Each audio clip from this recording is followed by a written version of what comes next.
All right. Welcome to the podcast, Roger. Thank you so much for joining us. So good to see you.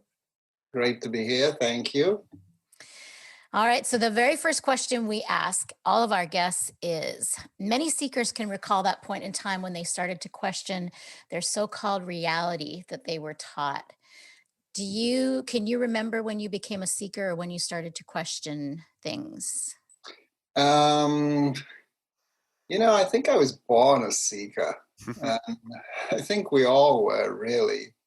We didn't realize it. And, I didn't realize that's what was going on with me. But, as a child, I was brought up as a Christian. We weren't particularly religious. We go to church, because my father used to like to sing the hymns, and and so that was kind of a part of our life. But I had a pretty normal childhood, but there was always something there. And when I left home, then I sort of didn't go to church with any regularity at all. I kind of drifted away from that. But I grew up in the '60s, of course. That was my time, and so um, that was when meditation was starting to come into the West. And I didn't start immediately, but we all had our Indian bedspreads and our incense and our bells and things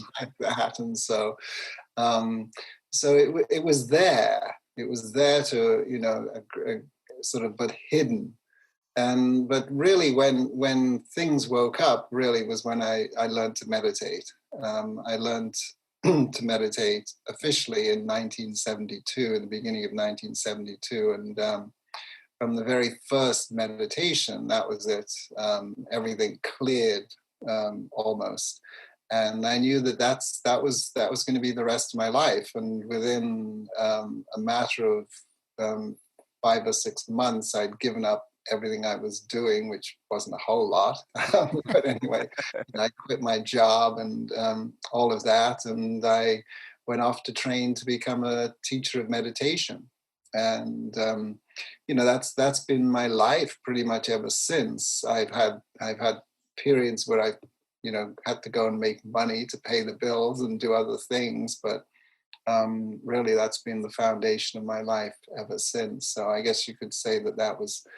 But I don't look at it as giving up anything.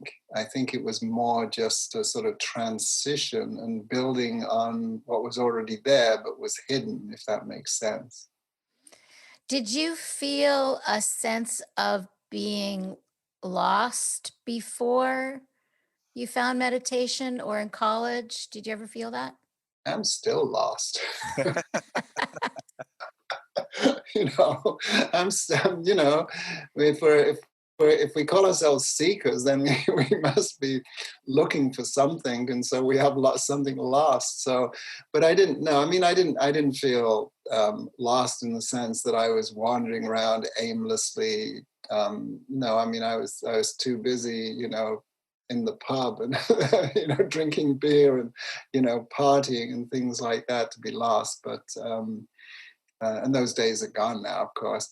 But I didn't really feel lost, but I definitely knew that there was something more to life than what I was experiencing. I could never find happiness or true contentment in anything I did.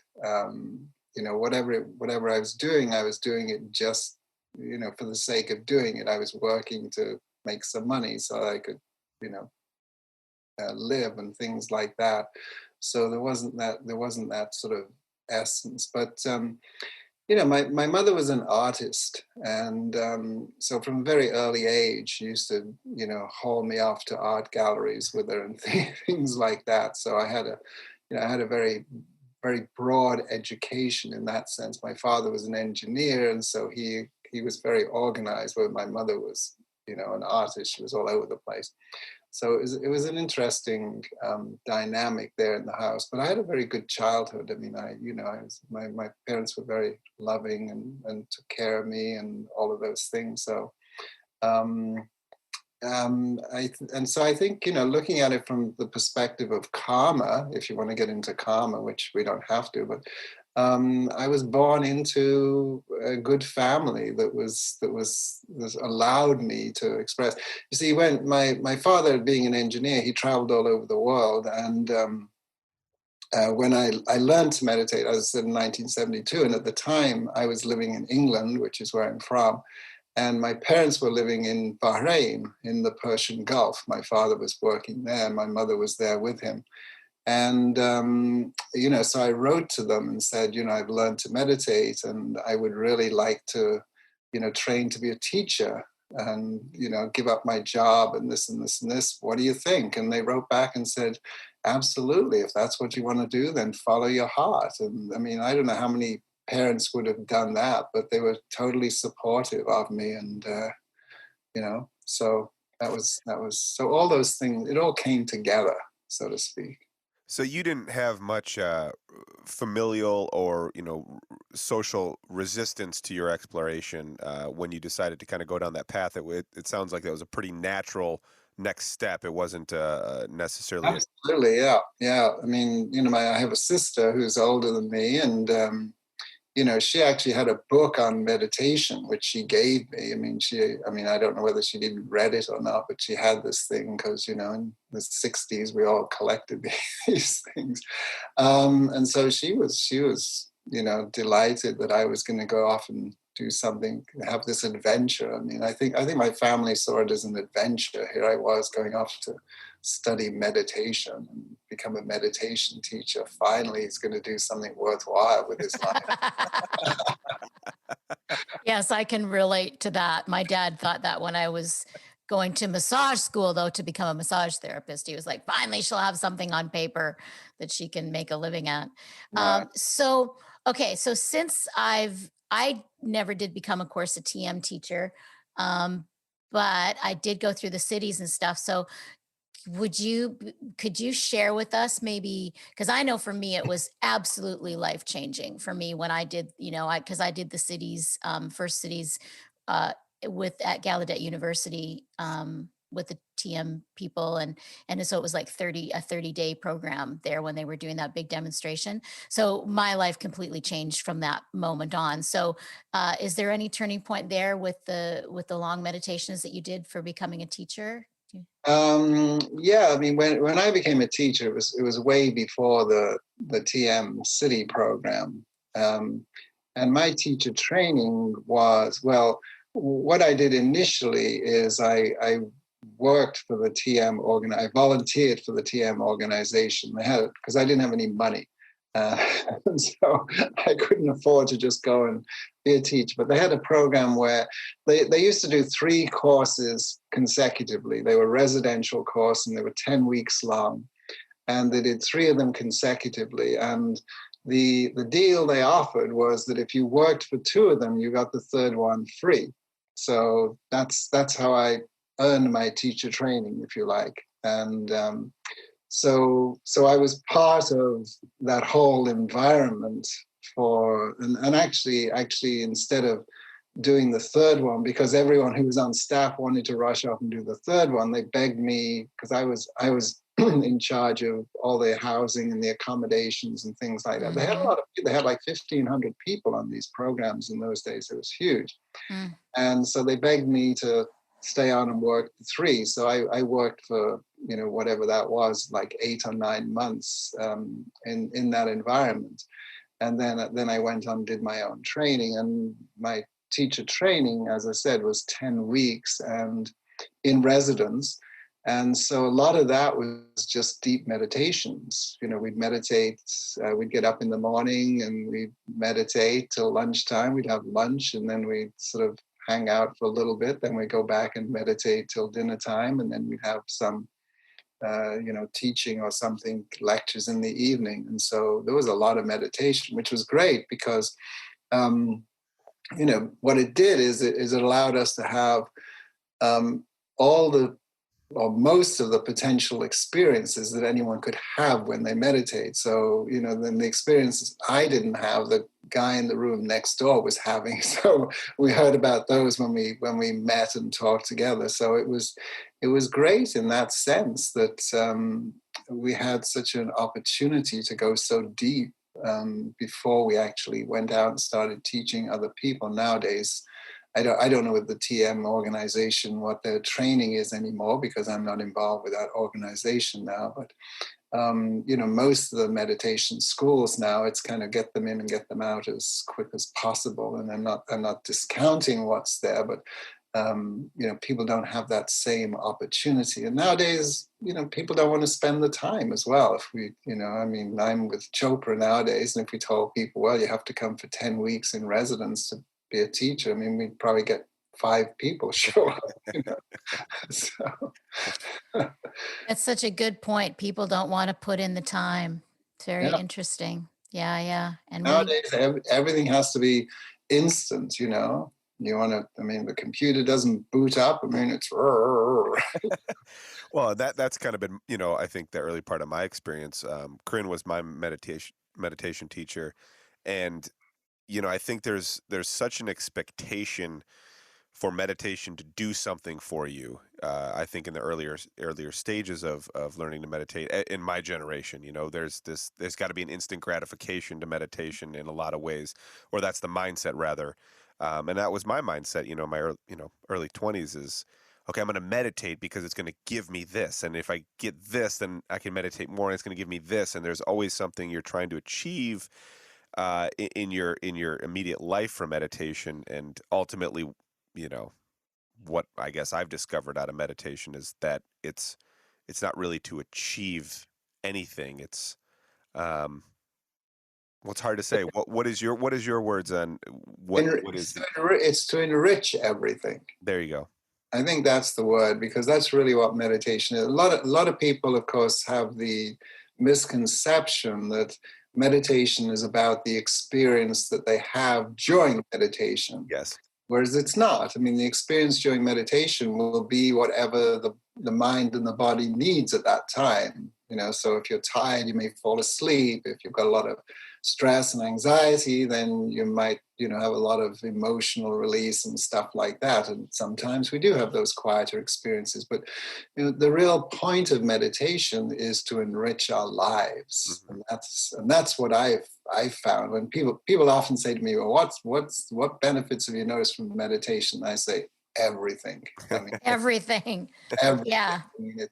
It's changed my life in every way I can, possibly think of or imagine. There's nothing that hasn't been touched by meditation, and it just continues, and it gets better and easier, which is not to say that, we don't have the sort of bumps in the road and things like that. Of course, they're still there, but, we get over them and carry on. But really, that's what meditation is about. It's about enriching our lives. Yeah, and I think my generation, or kind of even in this lifestyle that we live in, people like to try to predict the symptoms of meditation and go after the symptoms of meditation instead of the goal of doing it simply to enrich just to enrich all aspects of it. And that's there too. You just go and look at the scientific research, and nowadays they measure just about everything, and whatever it might be, and heart variability rate and blood pressure and, galvanic skin resistance and all this sort of stuff, it doesn't really excite me too much, the scientific research, because I say, well, I know it works. I don't need somebody to prove it, but a lot of people do, and that's fine. And if you go online and look up research in meditation, you'll probably get, a million hits or something like that, and all types of meditation, because it's there. It doesn't matter what the meditation is. They all work. They work in different ways, and different things appeal to different people. But the the hard facts are there, or the sort of hard results are there as well for those that want them. But that's all on the level of the mind and the body. Those are the practical things. When I first started teaching meditation, that's really all people were interested in. When I started teaching meditation, meditation was called stress management. That's really why. It was a stress management technique. And the people who came to learn, that's what they wanted. How can I have less stress in my life? How can I be happier in my relationships? How can I be healthier and stuff like that? They didn't look for the spiritual aspect, but that's there, of course, when we meditate. But you can't measure that. You can't measure those things scientifically. You can measure all this, the release of stress and health benefits and all that stuff. But you can't you can't measure spiritual growth. I mean, I guess you can do psychologically. Well, do you feel more spiritual today than you did last week? Well, you can do it that way, but I don't know how accurate that would be. But that's really the most important part of meditation. But that comes a little later, because you have to kind of start uncovering what's there within, because the spirituality, of course, is what's buried deep within. The stress and all that stuff is on the surface level, and so we can tap into that or work on that much easier. But it's really going to those deeper levels, and then we start to feel it, and then there's that sort of inner growth, that inner knowingness, that because you can't really explain it. It's very difficult. It's you go into meditation, have those deep meditations, and people say, well, what was it like? And you say, I don't know, but it was amazing. It was amazing, but we can't put it into words, because it's beyond the relative world in which our language exists. So we can experience it, and that's why the direct experience is so important. We can talk about meditation all day, and you can have a great intellectual understanding, but that's all it is. It's an intellectual understanding without the experience. It doesn't really mean anything. In the end, sooner or later, it just becomes dry and dull and boring. So you have to have that direct experience. But you need the knowledge as well. If you have the experience without an understanding, then it can also be confusing. So it's a balance to have some understanding. And that's what a good meditation teacher should offer, the direct experience, but also an understanding of what's going on, so that it's like the two steps of our spiritual progress. I love hearing you talk. So you know what? I can't remember, how on earth did you meet Deepak? Well, I was in this bar in Washington, D.C. and I had a few drinks, and there was this Indian guy at the other end of the bar, and he was causing a lot of trouble, and and kind of throwing peanuts at people and stuff like that. And and the barman started yelling at him and calling him all sorts of things, and so I went over to defend him, and This is a true story? we ended up getting thrown out onto the street, and that's. Of course, it's not a true story. You had me, man. See, I was like in my mind, is it true? It's not. Well, it could be, because maybe he was dead. Yeah. So anyway, don't be careful when you play this one. Otherwise, people are, do you know Deepak got drunk in a bar in Washington? He was throwing peanuts at somebody. That was my favorite part. That's what made me believe you. Yeah.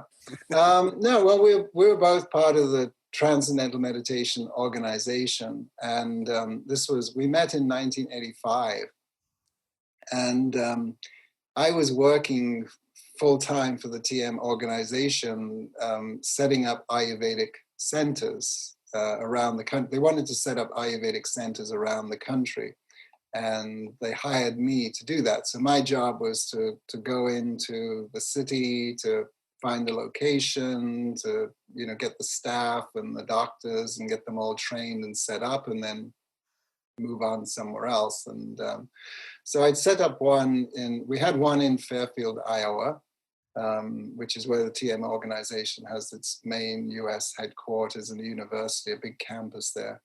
And I set up one in Los Angeles, just outside of Los Angeles. And then I was sent to Washington, D.C. And Deepak had learned Transcendental Meditation, and being a doctor, they sort of wanted him to get involved in Ayurveda, mind-body medicine. And Deepak, he tells the story and how he resisted it at first because he said that was just the stuff my grandmother used to talk about, things like that. But anyway, he got won over. And so he started to get involved he wanted to get more involved in mind-body medicine and complementary medicine, Ayurveda. And so our paths started to cross. And in those days, he just published his first book. Now I think he's on number 92. So, so he just got one book. So he had a big practice outside of Boston. He was an endocrinologist. And he was well known in that community and, the medical community there, but he wasn't known outside of that. But anyway, the TM organization had a quite a large community in Washington, D.C. area, about 500 or 600 people there. And so we would invite him to come down and give a talk once in a while. And so I got to know him because I would host him and things like that. And so that's how we met and got to know each other. And then at the end of 1986, I was just finishing up the Washington, D.C. project, and they didn't have anywhere else to send me at that point. They were going to ship me back to Iowa. And Deepak came down to give a talk, and we were having dinner, and he said, well, what do you think about coming up to Boston and working with me? I'd like to get involved more with mind-body medicine, but I've got my medical practice. I need somebody to kind of help with help organize that side of my life. And I thought, well, Boston, Iowa, and and Deepak, obviously, we got on very well, and there was obviously something very special about this fellow, and Maharishi used to give him a lot of attention and things like that. So I said, sure. So it was March the 1st of 1987 in a blinding snowstorm. I loaded up my car and drove from Washington, D.C. up to Massachusetts. And that was the start of it. And so in those days, the whole, what is now the Chopra organization was Deepak and me. That was basically it. And he had his medical practice. And so he had his medical practice, which was on the ground floor. And it was big. I mean, I don't know how many patients he saw, but it was huge, big practice. And then we had this little office upstairs in this sort of medical building. And so Deepak would come running upstairs and he'd say, oh, let's do this and this and this and this. And then the nurse would come up, Dr. Chopra, you have 20 patients in the waiting room. You get down here immediately, and he'd go running down again. So, it was a wild time. And then the TM organization owned a big piece of an old mansion house in central Massachusetts on 200 acres of land, beautiful property and very private. And so they converted that into an Ayurvedic center, a residential Ayurvedic treatment center, and Deepak was in charge medically, and I kind of oversaw the administration of that. And that was great. I mean, and because it was so private, and Deepak was now starting to get known, he'd written more books and he'd been on a few TV shows and things like that. And so we got all sorts of celebrities would come, and so that was a lot of fun too, because it was so private. Nobody knew they were there most of the time, and so that was really how it all started. And the rest, of course, is hysterics. It is hysterics. I always say, the Chopra Center is kind of like an enigma. It's or amoeba even. It's constantly changing, has changed and morphed into so many different Oh yeah, faces over the years, still doing and it. you're still there. You and Deepak are the only constants.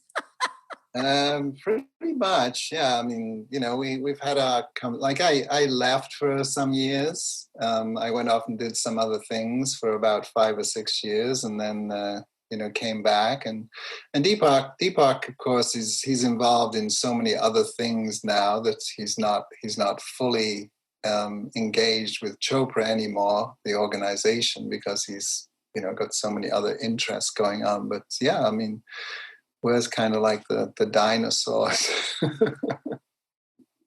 Yeah, but it's still amazing to me that I tell, you know, well, I work with Sarah McLean a little bit in her teacher training. I do some Oh, stuff with her, and whenever I'm sharing that with other meditation teachers, or it's like I still have friends from those early days that I'm still in touch with. I know you're in touch with so many of them also, but yeah, still in yeah. touch with Jude, who's in Mexico, and still in touch with Nan, and still in touch with so many, other teachers. Gary Forsman, actually, he was on last week. I don't know if you remember Gary, Dr. Gary Forsman from San Luis Obispo. He was on last week, and still friends with so many of them from, 20, 25 years ago.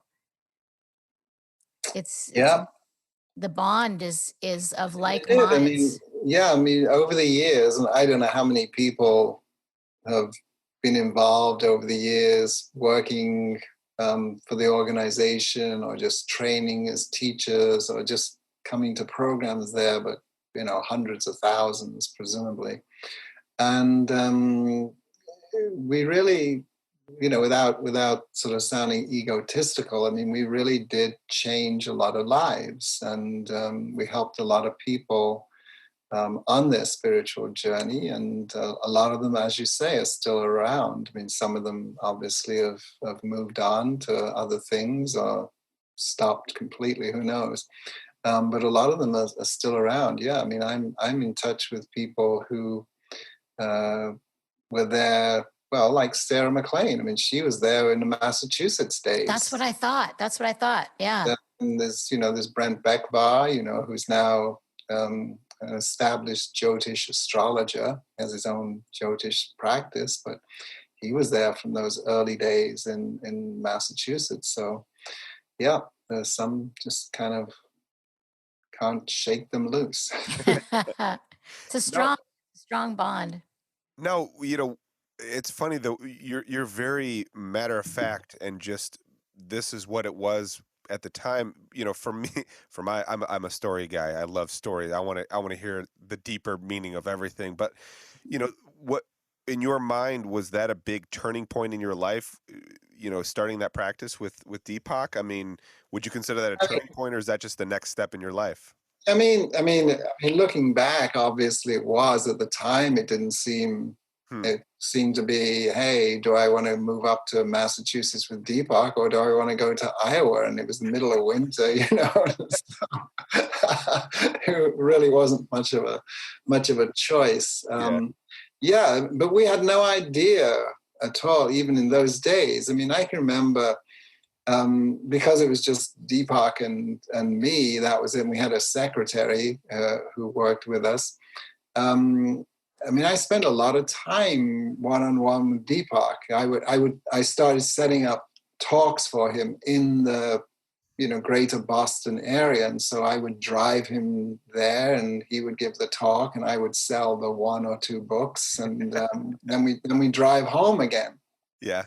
And I'd be at his house at least once a week for dinner, and we'd just sit around the kitchen table and come up with ideas. What should we do? This, should we try that, and stuff like that. And it was just a couple of spiritual cowboys, in those days. It probably still is.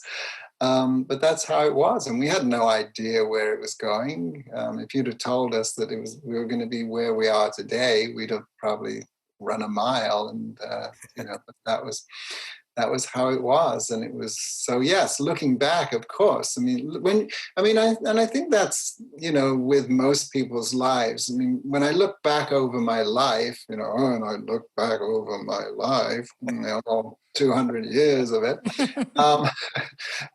Then you can see obvious points at which you said, yes, this was this was a big shift. It was a big change. But at the time, most of the time you don't really notice it. That's been my experience. I mean, I didn't think of, wow, this is a major change in my life and other things that have happened. It was this just seemed to be the natural progression of what I should do and where I should be. And I think that's one of the great benefits of meditation, is that it's allowed me to trust my intuition and go with the flow and not resist these things. And Deepak has a great expression. He calls it the wisdom of uncertainty.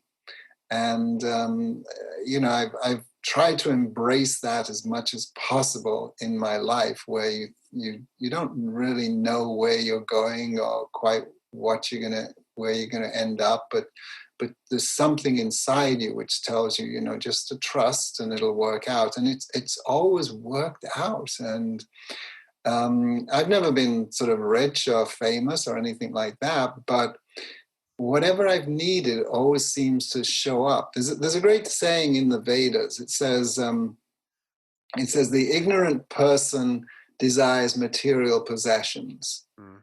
The intelligent person desires spiritual goals, but the wise person just loves and everything comes to him or her. Wow. That's really what it is. That's really, when you live from your heart and trust, then everything comes to you. And that's been my experience. I don't say I'm the wise person, I'm not enlightened or anything like that, and as I said, there are bumps once in a while, but it's amazing how things fall into place. Even, with this what we're in right now with this pandemic thing. I worked on contract for Chopra for the last 7 years, because it worked well for me to be on contract, because then I could, take off and go to India and hang out and things like that. I wasn't locked in. But then at the beginning of this year, they got a new CEO, new management came in, and the CEO came to me and said, look, we really want you to be full-time, and we're going to offer you, a big chunk of money to do that. Will you do it? And I said, okay, all right, I'll do it. And so here I am, beginning of January with a full-time job and a fat salary.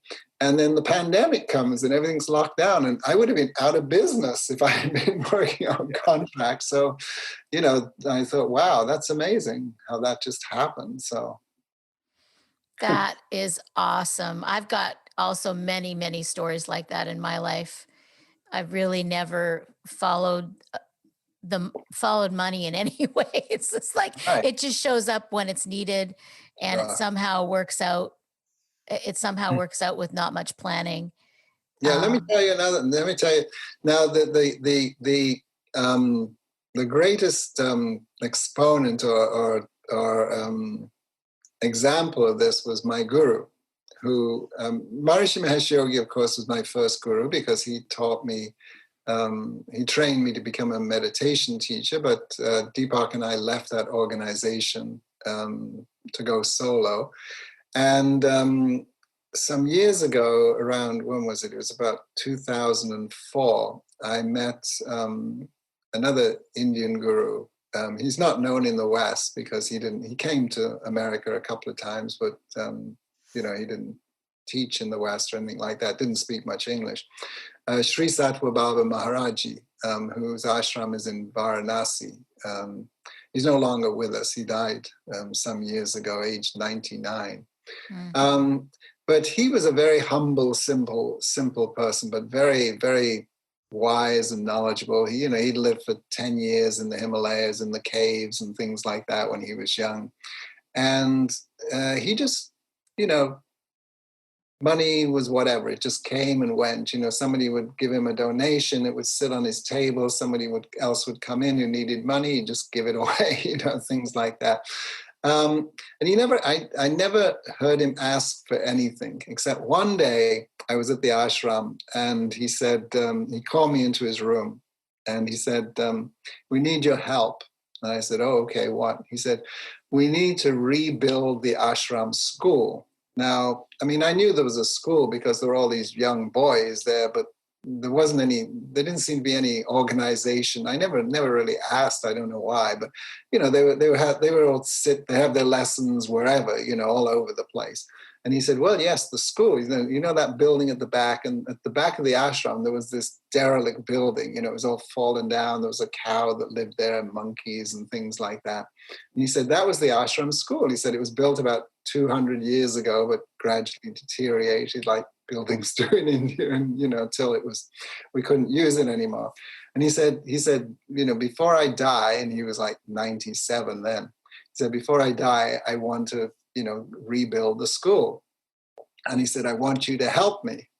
So first I thought, he wants me to go out there with the shovel and the cement, and build the school. But he said, no. He said, we have an architect, we have plans and all that stuff. But he said, we need the money.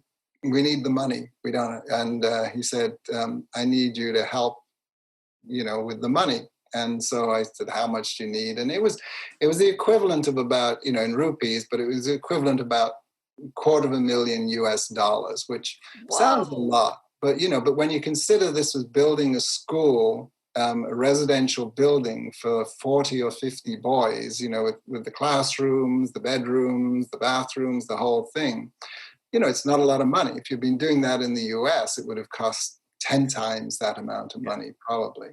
So anyway, I mean, I thought, oh gosh, I've never raised money for anything in my life and whatever. And, I had no idea. And he said, oh, don't worry.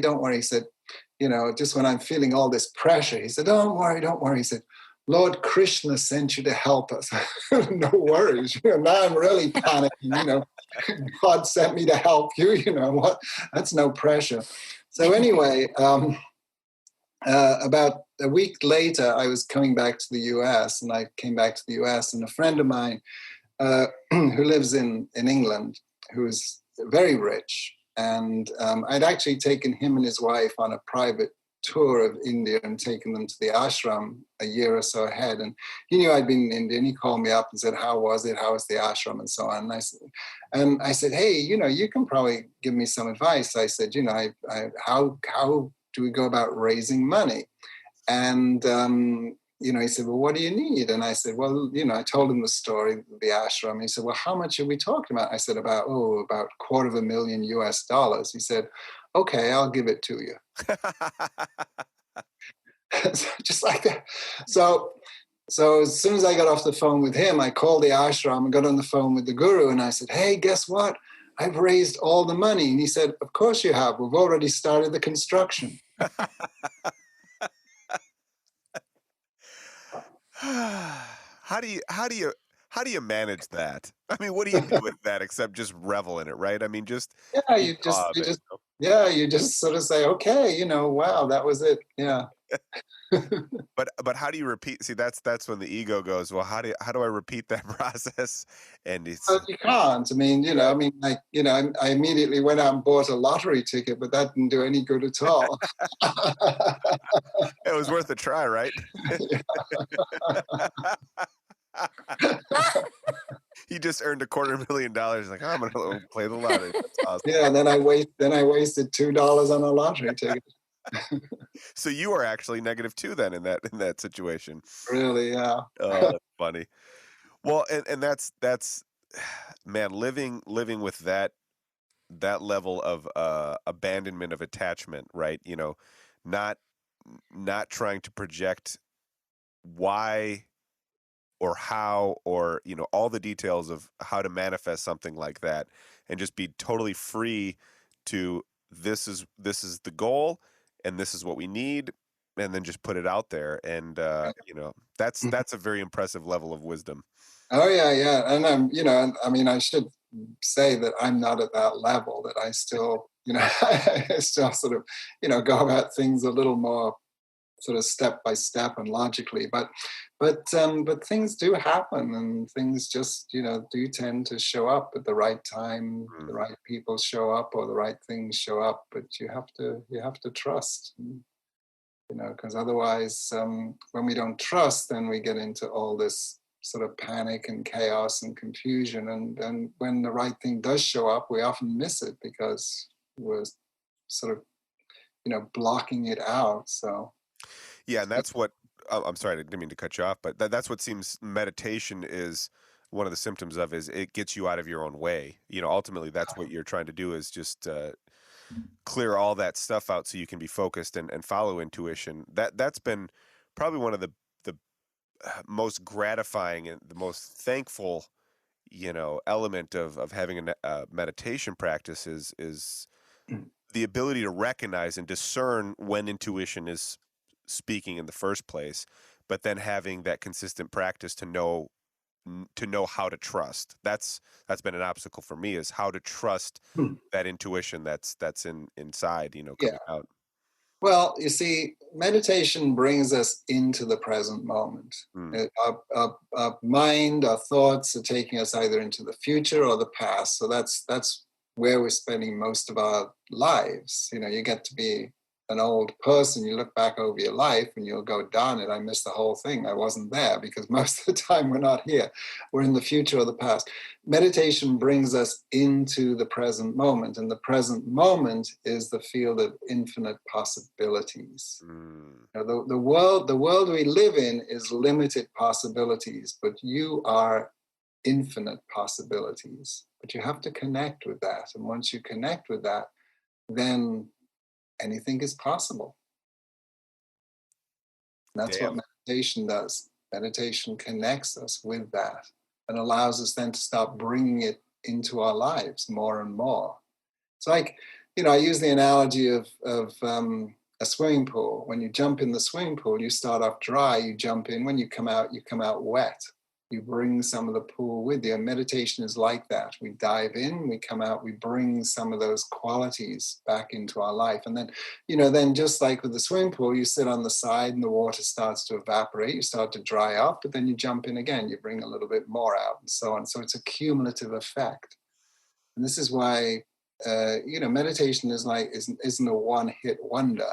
You have to be regular with it and, have a consistent practice. And this is what I've realized, and this is what when I first learned to meditate, I wasn't always 100% regular, but once I realized the value, then I've been pretty consistent and regular with my practice since then, because that's what does it. It's not a okay, I'll do it when I need it sort of thing. You have to do it on a regular basis, and some days you don't feel like doing it, or the experiences are dull and boring, but that's okay. You put up with that and know that the end result is going to be worth it. Yeah, and you have a certain very innocent curiosity about life. It seems the following of your intuition and the curiosity that you and Deepak had. There didn't seem like you set out on an agenda. This exploded idea of what could come out of this. It was simply the curiosity and the exploration of this new endeavor. I'll let you into a secret. Don't take it seriously. It's all a big cosmic joke. That's what it seems like. It is. And the problem is the joke is on them. Right. So now not taking it seriously doesn't mean we shouldn't be responsible. Right. But that's very different. Responsibility means the ability to respond to a situation, but the best way to respond to a situation is by not taking it seriously. Seriousness is just the ego. It's the ego feeling sorry for itself. That's all it is. So, oh, God, have I been there? That's the quote of the century. So don't, David Simon, who is another founder of the Chopra organization, who's sadly no longer with us, he used to say, enlightenment means to lighten up. That's really what it is. If we're serious and then we're just, down there. And so, always look for the opportunity. Oscar Wilde said, we're all lying in the gutter, but some people are looking up at the stars. Mm. That's really what it is, you know? And Maharishi Mahesh Yogi used to say, see the job, do the job, stay out of the mud. Yeah, that's So one of much my of the faves. time, and look what's going on in the world these days. I mean, people are wallowing in the mud. So That's really much what it mud. is. You know, whereas you just turned over, then you've got this beautiful, you know, sky, whether it's the stars or the sun or whatever it is, it's there. It's there for all, it's always there. It's the thing, the beauty, the truth, the purity, it's here right now. It's where you put your attention. That's all it is. And right now, the collective consciousness has its attention in the gutter, in the mud. Yeah. And as long as it keeps it there, then it's going to hold us in that. Whereas when we shift that, and that's why, you know, we need to get more people practicing things like meditation and programs for developing their self-awareness and their well-being to raise the collective consciousness so that enough people, we don't need to get everybody, but you do need to get enough people. Once you get enough people, then you hit what's known as critical mass, and then everything just changes like that. And then the attention shifts, because all the glory and all the beauty of the golden age is still here. It's just that we don't see it. Yeah. Kurt and we were just talking about that before the podcast, you know, how to raise, how to actively raise the collective consciousness without making it an agenda and combating the lack of the awareness and the collective consciousness.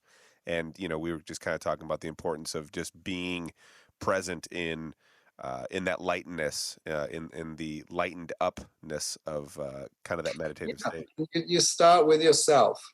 Mm. You become an example to other people. That's really what it is. You know, I do an Instagram live every morning. You know, when the lockdown started with the pandemic, the Chopra Center said, "Oh, can you do an Instagram live in the mornings?" And I thought, yeah, you know, a few weeks. But you know, it's still going on. So I've been doing it for 8 months now, every single day What at time? 8:30 Pacific. Okay. It's And on what? the Chopra platform, which is the @ Chopra. Okay. And I do that every day. And you know, I regularly have 700. Today there was 750 people there, solid, you know, not just, I mean, you get the ones that drift in and out, but these were the solid ones. And you know, I mean, the comments are wonderful. And so you just, you know, you do whatever you can. Oh, And that's you awesome. start with yourself. And anyone can do it. I mean, anyone can go on Facebook and post an inspirational quote or something like that, you know, but they don't. I mean, half of them go on there and they're running people down and this and that, and whatever. And, you know, and they're well intended, but they're focusing on the negativity. They're focusing on the mud instead of the sunshine. That's the problem.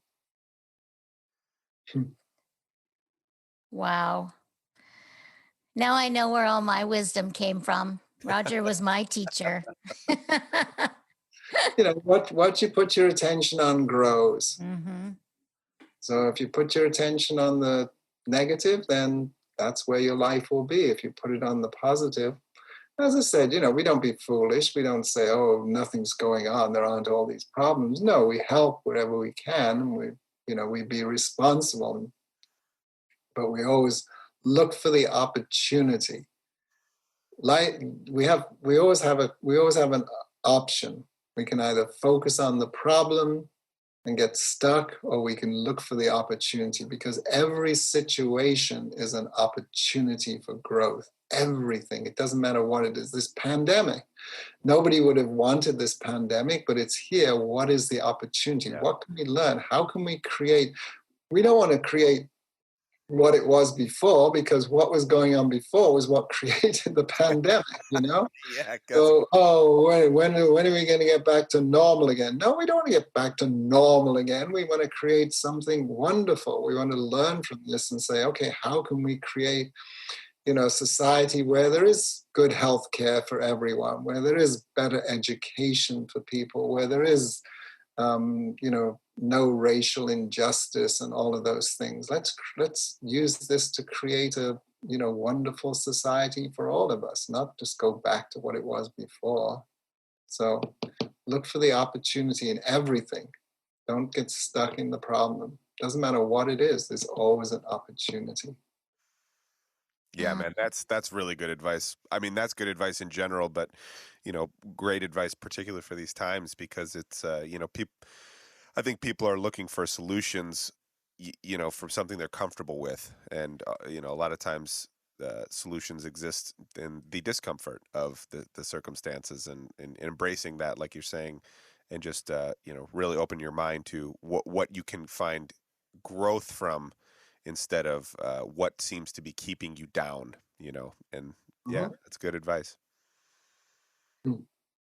Wow. It's so nice to have you on, Roger. So My great to pleasure. see you. And I had no idea you were doing the Instagram thing, so I will be sharing that information with people. Yeah, and Chopra now has, you probably heard, they have this new app Yes. that they've launched, and I have almost 100 guided meditations on that thing. So Oh, I'm kind of all over the place. you are. That's fantastic. We need a little more Roger Gabriel in our lives. That's Well, it's there if you want it. Oh, that's so great. Well, it's always awesome to see you. Thank you for coming on and chatting with us and sharing your wisdom, shining your light. You're very welcome. Thank you for inviting me. It's been my pleasure, and good luck to both of you. You're doing a great job, and keep doing it. Thanks, man. Next time we meet, I'd like to be in a bar in Boston throwing peanuts at somebody, all right? And he can Yeah, protect you. bring your own peanuts. I always do, my man. All right. Lots of All right. love. Good night. Roger, take care, man.